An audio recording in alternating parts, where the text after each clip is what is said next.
राजा ने अपने पसंदीदा रानी चुनने के लिए अपने हदें पार कर दी। उसने 24 कैरेट का ह्यूमन मोल्ट बनवाया जिस पर 180 छोटी छोटी घंटियां टंगी थी। जैसे ही कोई प्रतिभागी इस मोल्ट के पास से गुजरे और अगर कोई भी घंटी बज गई तो वो तुरंत प्रतियोगिता से बाहर हो जाता। प्रतियोगिता को पार करने के लिए तीनों प्रतिभागियों ने जितना हो सका उतना खुद को हल्का कर लिया, लेकिन राजा ये देखकर हैरान रह गया कि ये तीनों कमाल की फिटनेस वाली थी और बड़ी आसानी से ये चुनौतियों को पार कर ली। मगर रानी बनना इतना भी आसान नहीं था। इसके बाद राजा ने एक बड़े गोल से मेज मंगवाई जिस पर 3 वाइन ग्लास रखे थे। सिपाही ने उन ग्लास में 26 साल पुराने रखे हुए रेड वाइन डाली।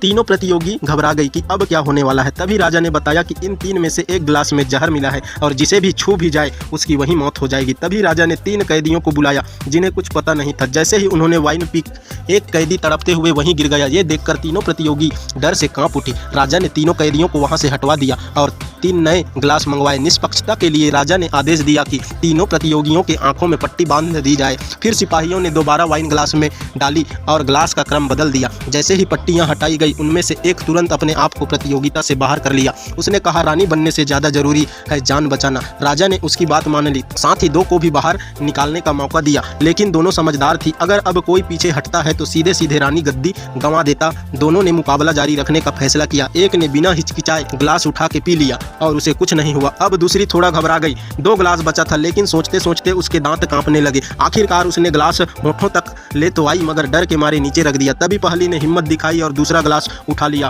और पी गई। सब हैरान थे, लेकिन इससे भी चौंकाने वाला तब हुआ जब वह तीसरा और आखिरी ग्लास भी बिना डरे पी लिया। दरअसल राजा ने वाइन में कोई जहर नहीं मिलवाया था। ये तो पूरा एक परीक्षा का प्रक्रिया